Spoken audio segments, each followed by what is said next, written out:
Hello everyone, welcome back to our channel ABS e learning, जहाँ पर आपको 9 to 12 का इंग्लिश एंड हिंदी का सारा कंटेंट कवर्ड मिलेगा। आज हम इस वीडियो में क्लास 11th के इंग्लिश बुक हॉर्नबिल का फर्स्ट चैप्टर, जिसका नाम है the portrait of a lady, उसको कवर करने वाले हैं। इसमें हम पूरा एक्सप्लेनेशन देंगे इस चैप्टर का। यहाँ पर जितने भी इम्पोर्टेंट पॉइंट्स, कीवर्ड्स वगैरह होंगे, क्वेश्चंस होंगे, कैरेक्टर्स होंगे, उन सबको हम डिस्कस करेंगे in this particular one shot. और सबसे इम्पोर्टेंट बात, हम यहाँ पर आपको लाइन बाय लाइन रीडिंग देने वाले हैं, तो किसी भी चीज़ के बारे में आपको टेंशन लेने की ज़रूरत नहीं है। आप बस इस वन शॉट को पूरा देख लीजिए and you will be prepared for your exams. ठीक है, तो ये रहेगी पार्ट 1 वीडियो। ठीक है, क्योंकि हम इस चैप्टर को पार्ट्स में कवर करेंगे, बिकॉज ये चैप्टर थोड़ा लेंथी है और बहुत डिस्कसेबल चैप्टर है, तो इस चैप्टर को हम पार्ट्स में कवर करने वाले हैं। This is part 1 video. इसके बाद हम दूसरे पार्ट में रेस्ट ऑफ द चैप्टर को कवर करेंगे। ठीक है, जितना भी बचेगा चैप्टर। तो let's start with the discussion. सबसे पहले जो हमें चीज़ डिस्कस करना है वो है स्टोरी का टाइटल। स्टोरी का टाइटल खुद में ही बहुत ज़्यादा एक्सप्लेनेबल है। इस स्टोरी के टाइटल को अगर हम एक्सप्लेन करें तो आपको इस स्टोरी के का काफ़ी सारा कॉन्टेक्स्ट समझ में आ जाता है। अगर मैं बात करूँ तो यहाँ पे उन्होंने नाम दिया इस चैप्टर को the portrait of a lady. तो एक तरीके से जो ऑथर है वो हमारे दिमाग में पिक्चराइजेशन करवाना चाह रहे हैं एक लेडी की, या वो इस स्टोरी के थ्रू एक पिक्चराइजेशन कर रहे हैं एक लेडी का। एंड वो लेडी उन्हीं की ग्रैंड माँ है, उन्हीं की ग्रैंड मदर है और कोई नहीं है। ठीक है, तो कैसे वो पिक्चराइजेशन करें, कैसे वो उनके बारे में बता रहे हैं, वो हमें थ्रू आउट द चैप्टर पता चलता रहेगा। तो अब हम इस चैप्टर को स्टार्ट करते हैं विदाउट एनी फर्दर डिले। चलिए, तो हमारा चैप्टर यहाँ से स्टार्ट होता है। हम्म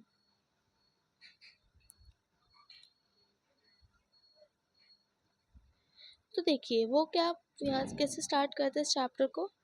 वो कहते हैं कि my grand mother like everybody's grand mother was an old women. मेरी ग्रैंड मदर, जैसे कि सभी की दादी माँ होती हैं, वो भी एक बूढ़ी महिला थी, वो भी एक बूढ़ी वुमेन थी, वो भी काफ़ी एजड थी, जैसे कि सबकी दादी माँ होती हैं। She had been old and wrinkled for the 20 years that I had known her. 20 सालों से जब से मैं उन्हें जानता हूँ, वो तब से जब जानता था तब से वो बूढ़ी और रिंकल्ड थी, यानी कि उनके फेस पे पूरे झुर्रियाँ झुर्रियाँ थी और वो बहुत ही एजड थी। जब से मुझे 20 साल से मैं उनको जानता हूँ तब से। People said that she had once been young and pretty. लोग कहते थे या कहते मतलब लोग कहते हैं कि वो एक समय पर बहुत ही यंग और बहुत प्रिटी हुआ करती थी। And had even had a husband, और उनके एक हस्बैंड भी हुआ करते थे। But that was hard to believe, but इस पर विश्वास करना मेरे लिए मुश्किल था। अब क्यों इस पर विश्वास करना मुश्किल था उनके लिए? बिकॉज उनकी दादी बहुत ज़्यादा ओल्ड थी, उनको दिख नज़र आती थी बहुत ज़्यादा। वो जब से उन्होंने अपनी दादी को देखा है, वो तब से ओल्ड, यानी कि तब से वो बूढ़ी, बहुत ही एजड और रिंकल्ड ही है। उनके फेसेस पर झुर्रियाँ ही पड़ी हुई है। तो टू बिलीव कि उनके हस्बैंड भी थे, उनके वो बहुत एक समय में बहुत यंग और बहुत प्रिटी हुआ करती थी। This was hard to believe for the author. My grandfather's portrait hung above the mantelpiece in the drawing room.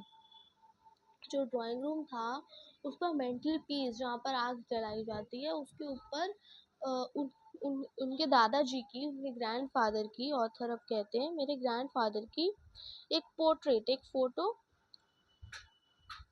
टंगी हुई थी।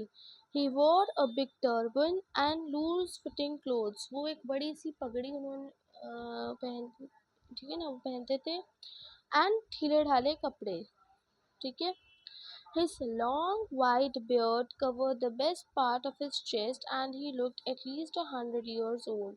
जो उनकी लंबी सी सफ़ेद दाढ़ी थी वो उनके चेस्ट को कवर करती थी, एंड वो तक एक 100 साल के बूढ़े व्यक्ति नज़र आते थे, मतलब वो इतने एजड लगते थे, इतने ओल्ड एज लगते थे उनके दादाजी, कि वो एक 100 साल के बूढ़े आदमी की तरह नज़र आते थे। He did not look the sort of person who would have a wife और चिल्ड्रन। वो कुछ इस टाइप का आदमी नहीं लगते थे जिसके वाइफ भी हो सकती है, जिसके बच्चे भी हो सकते हैं।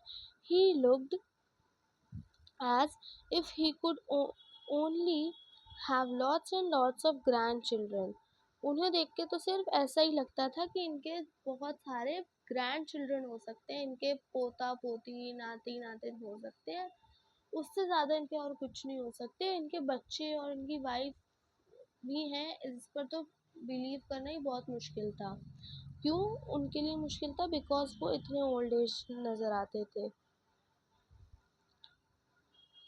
अब वो नेक्स्ट पैरा में बोलते हैं कि as for my grandmother being young and pretty, the thought was almost revolting.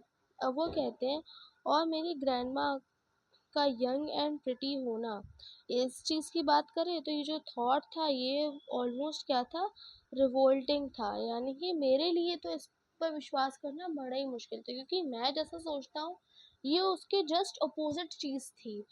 मैंने उनको हमेशा कैसा देखा है, ओल्ड एज्ड, है ना, ओल्ड देखा है। तो और उनका यंग होना, उनका प्रिटी होना, it is hard to believe for me. मेरे लिए इस पर बिलीव करना बहुत ही मुश्किल है।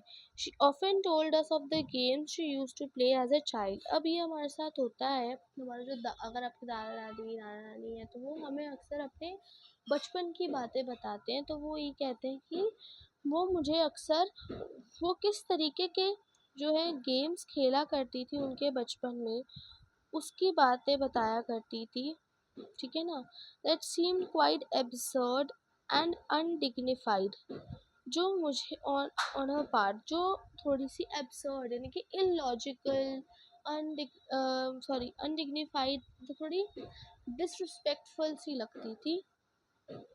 And we treated it like the fables of the prophet she use to tell अस।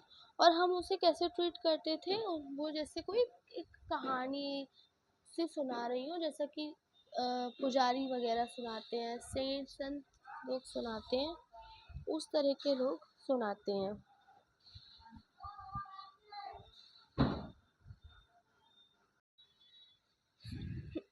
तो जैसे वो कहानियाँ सुनाते हैं जिन पर विश्वास करना थोड़ा मुश्किल हो जाता है, बट वो कुछ मॉरल लेसन दे कर जाती हैं।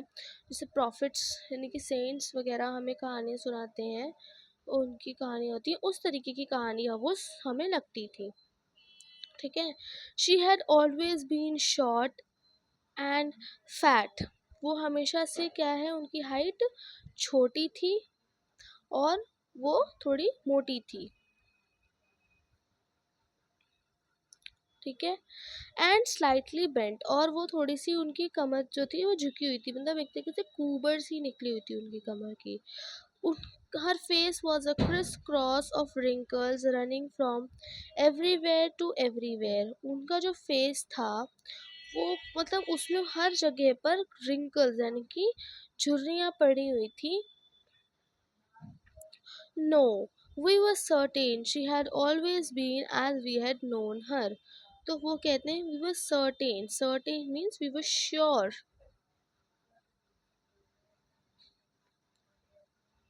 वी वर श्योर कि वो जो है भाई हमेशा से ऐसे ही रही हैं जैसा कि हमने उन्हें देखा है। फिर वो बोलते हैं कैसी, तो वो कहते हैं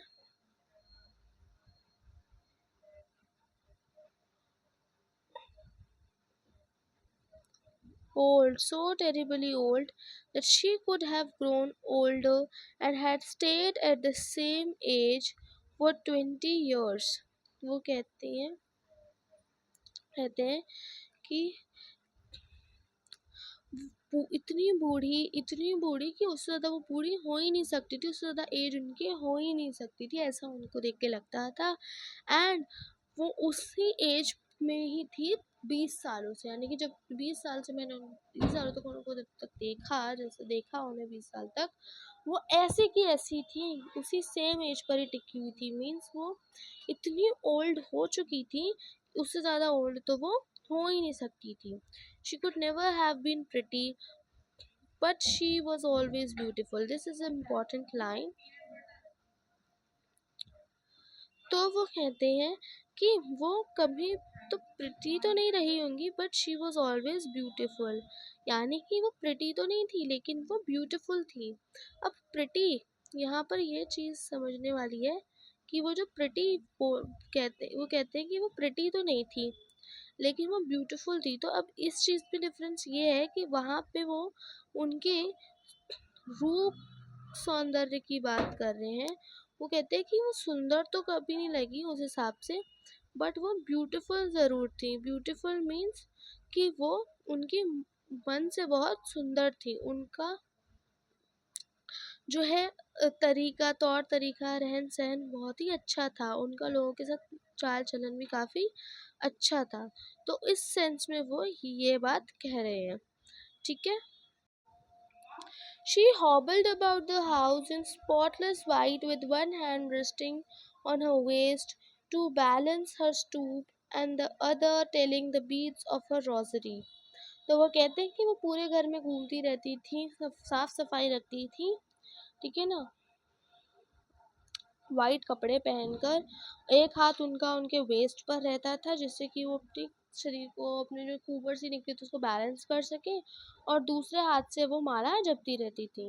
हर silver locks were scattered untidily over her pale puckered face and her lips constantly moved in inaudible prayer. तो वो कहते हैं कि अ, उनके जो सिल्वर लॉक्स थे।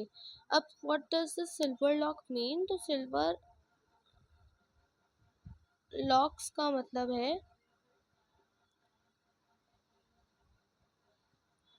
सिल्वर लॉक्स का मतलब है वाइट हेयर्स। ठीक है, उनके जो सफ़ेद बाल थे, वो उनके पूरे पीले, जो पकड़ फेस था, परेशान सा, उनका जो रिंकल्ड सा चेहरा था उस पर पड़े हुए थे, और उनके जो लिप्स थे वो कॉन्स्टेंटली मूव करते रहते थे इन इनऑडिबल प्रेयर, यानी कि सुनाई नहीं देती थी लेकिन समझ में आता था कि वो कुछ पूजा जब कर रही हैं। Yes, she was beautiful. हाँ, वो मन से सुंदर थी। She was like the winter landscape in the mountains, an expanse of pure white serenity, breathing peace and contentment. तो वो कहते हैं, वो जैसे पहाड़ों में होता है कि ऐसे ऐसे पूरा एक लैंडस्केप सा होता है ना, पहाड़ों में।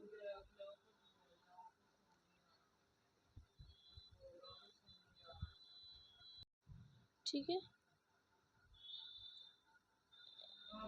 तो ऐसे जैसे पहाड़ होते हैं, है ना, और यहाँ पर पूरे में मान लो बर्फबारी हुई, तो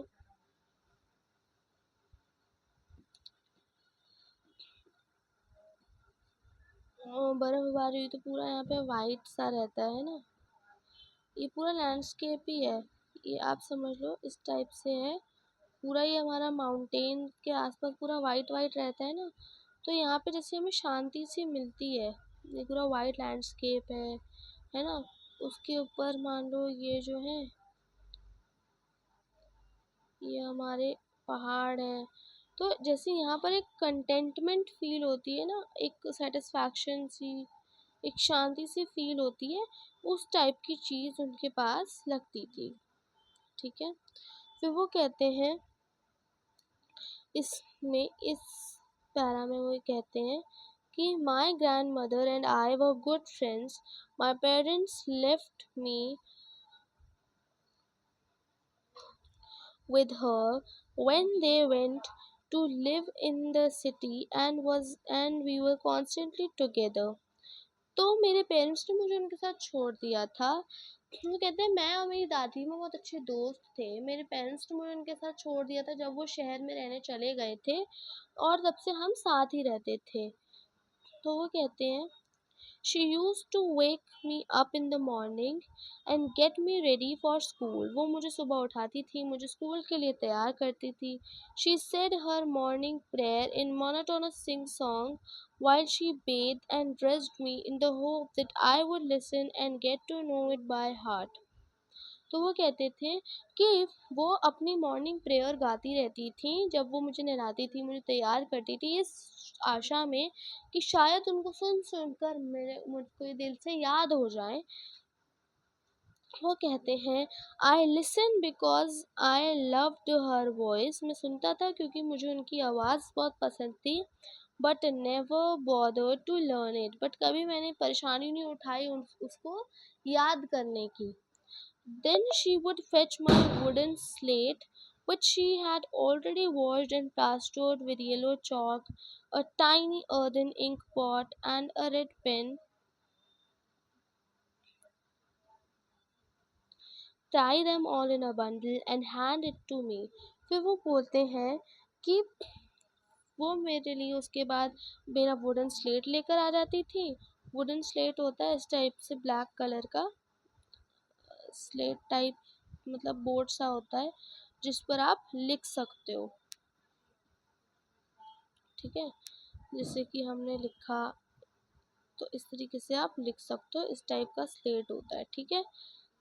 हम्म तो वो कहते हैं कि वो मेरे लिए उसको धोकर, वो ऑलरेडी उसको धो देती थी और उस पर येलो चॉक प्लास्टर करके वो उसको ले आती थी। एक छोटा सा मिट्टी का जो इंक पॉट होता है उससे और रेड पेन को ले आती थी और उन सबको एक बंडल में बांधती थी एंड वो मुझे उसको दे देती थी। ठीक है। आफ्टर अ ब्रेक, अब वो कहते हैं after a breakfast of thick stale chapati with a little butter and sugar spread on it, we went to school।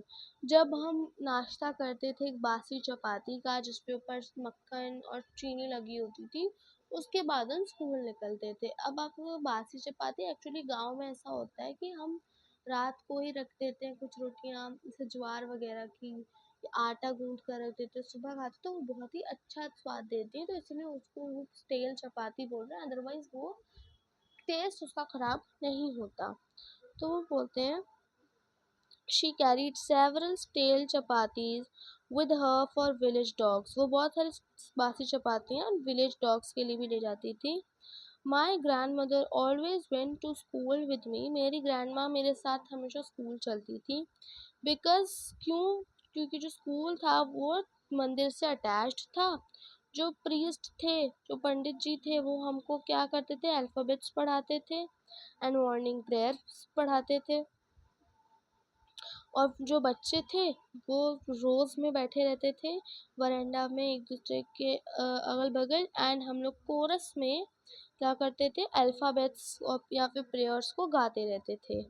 मेरी ग्रैंड मदर जो थी वो अंदर बैठी रहती थी और वो स्क्रिप्चर्स को पढ़ती रहती थी, मीन्स पुराण ग्रंथ, मूर्तियाँ पुरानी, ये सब चीज़ों को पढ़ती रहती थी। When we had both finished, जब हम दोनों का काम पूरा हो जाता था, we would we would walk back together, तो हम दोनों एक साथ ही वापस चले जाते थे। फिर वो कहते हैं, यहाँ पे तो वही लाइन रिपीट हुई है, आगे चलते हैं। तो वो कहते हैं that this time the village dogs would meet us at the temple door। इस अब जब हम वापस आते थे तो विलेज के जो डॉग्स थे वो हमें टेम्पल डोर पर ही मिल जाते थे, यानी कि मंदिर के दरवाजे पे ही मिल जाते थे। और वो हमको कहाँ तक फॉलो करते थे, हमारे घर तक, लड़ते लड़ते गुर्राते गुर्राते एक दूसरे के साथ। ठीक है ना, जब हम उन पर चपातियाँ उनको देते थे तो एक दूसरे से लड़ते लड़ते गुर्राते गुर्राते वो घर तक हमारे साथ आते थे। When my parents were completely settled in the city, they sent for us। तो वो कहते हैं जब मेरे पेरेंट्स अच्छे से सेटल हो गए शहर में तो वो मेरे पा हम हमें वो हमें भी ले गए वहीं पर। That was a turning point, that was a turning point in our friendship। इसको मैंने थोड़ा मोटा किया, रेड से किया क्योंकि इम्पोर्टेंट लाइन है। वो कहते हैं कि ये मेरी और मेरी दादी की जो फ्रेंडशिप थी उसमें एक टर्निंग पॉइंट था। तो इस पैरा में इसको डिस्कस किया गया, इसलिए इस पैरा को प्लीज़ मार्क कर लें। This is an super important paragraph. तो वो बोलते हैं कि ये मेरी और मेरी दादी की फ्रेंडशिप में एक टर्निंग पॉइंट बन गया था। क्यों? क्योंकि देखिए, वो कहते हैं कि देख, हालांकि हम एक ही कमरे में रहते थे, पर मेरी जो ग्रैंड माँ थी, अब वो मेरे साथ स्कूल नहीं आती थी, और मैं एक इंग्लिश स्कूल में जाना मैंने शुरू कर दिया था मोटर बस से। और अब मैं मोटर बस से, यानी कि पहले वो अपनी ग्रैंड माँ के साथ जाते थे स्कूल में, और वो विलेज स्कूल था, लेकिन अब वो सिटी में इंग्लिश स्कूल में एक मोटर बस से स्कूल जाते थे। There were no dogs in the street, अब गलियों में जो है डॉग्स नहीं थे जिनको वो खिला सके रोटियां। तो she took to feeding sparrows in the courtyard of our city house. तो हमारे घर का जो, हमारे शहर का घर था, उसका जो कोर्टयार्ड था, वो वहाँ पे जो स्पैरोज आती थी, वहाँ पे जो चिड़िया आती थी, स्पैरो एक चिड़िया होती है, तो वो जो आती थी उनको ही वो खाना खिलाती थी कोर्टयार्ड पे, यानी कि पीछे के वेरांडा जैसी जो जगह होती है, बैल्कनी जैसी, गार्डन जैसी, वहाँ पर वो स्पैरोज को खाना खिलाती थी। फिर वो बोलते हैं, as the years rolled by we saw less of each other। जैसे जैसे समय निकलता गया, तो हम दोनों एक दूसरे से थोड़ा थोड़ा दूरी हम दोनों में आने लग गई, आप कह सकते हो, वो ये कहना चाह रहे हैं एक तरीके से। तो इस वाले पार्ट में हम यहीं तक कवर करेंगे। इसके नेक्स्ट पार्ट में हम आगे का चैप्टर कवर करेंगे, बट अभी हम अपने इस वीडियो को यहीं पर ही रोकते हैं। होप आपको यहाँ तक एक्सप्लेनेशन अच्छा लगा होगा। अगर अच्छा लगा तो आप प्लीज़ चैनल को सब्सक्राइब करें, जिससे कि आगे आने वाली वीडियोस का नोटिफिकेशन आपको मिलता रहे। एंड आगे के चैप्टर को हम नेक्स्ट वीडियो में कवर करेंगे। So thank you for watching.